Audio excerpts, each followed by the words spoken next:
भ्रष्टाचार उसका विरोध कर रहे हैं और लगातार विरोधी पार्टी उसका विरोध कर रही है, उसके बाद भी बीजेपी वहाँ निर्माण कार्य करा रही है, इसमें क्या नहीं? ये अच्छा है कि राम मंदिर का निर्माण हो रहा है, लेकिन जो आज भी जो धरातल पर समस्याएं हैं लोगों की, मैं समझती हूँ सरकार को उसकी और काम करना चाहिए। जो हमारे युवा बेरोजगार हैं, जहाँ पहले सरकारी नौकरियां थी, उसके बाद संविदा पे नौकरी देते थे और अब ठेके पे नौकरी दे रहे हैं, जहाँ हमारे युवाओं के भविष्य की कोई भविष्य नहीं है। अभी भी लोग नहीं जान पा रहे हैं, सरकार यह नहीं जान पा रही है कि लोगों की समस्याएं क्या है, कहाँ स्वास्थ्य की समस्या है, कहाँ शिक्षा की समस्या है। और बिना शिक्षा के कोई भी समाज आगे नहीं बढ़ सकता है।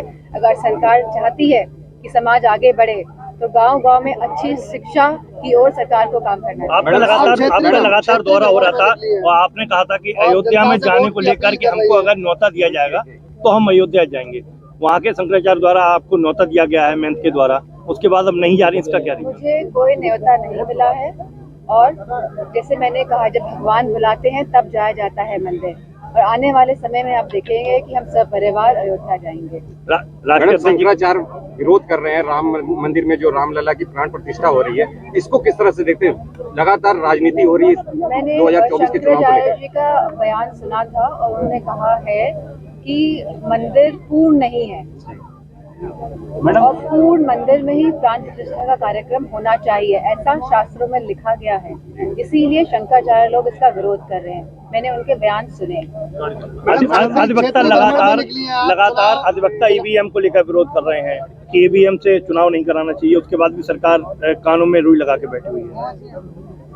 मैंने पहले भी इस बारे में कहा है कि जितनी भी हमारे विश्व में विश्व की जितनी भी हमारी कंट्रीज हैं, वहाँ सभी जगह ईवीएम जहाँ चुनाव होते थे वो वापस बैलेट पेपर में आ गए हैं। जितने भी देश हैं पूरे विश्व के, सब बैलेट पेपर से ही चुनाव कर रहे हैं। अगर हमारा हिंदुस्तान भी आगे बढ़ रहा है तो मैं समझती हूँ कि बैलेट पेपर से ही चुनाव होने चाहिए। मैडम, को लेकर के बैटिंग कर रही है, वही आपको हिंदुत्व के नाम पे धर्म पे कब्जा कर लिया, क्या कहेंगे? धर्म पे किसी का कब्जा नहीं हो सकता है। धर्म सबका अपना एक पर्सनल मैटर है और मैं समझती हूँ धर्म का उपयोग राजनीति के लिए बिल्कुल नहीं होना चाहिए।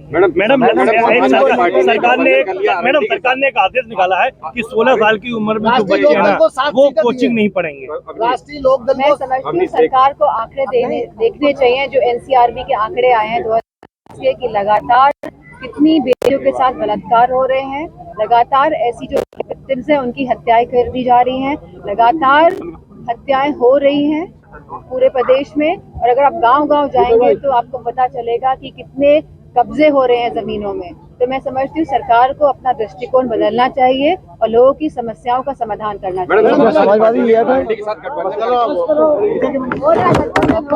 क्योंकि एक तो नव वर्ष है, ऊपर से चुनाव जल्दी आ रहे हैं और क्योंकि समय कार्य मुझे कम मिला है तो ज़्यादा से ज़्यादा लोगों के साथ संपर्क करने का ही मेरा उद्देश्य है।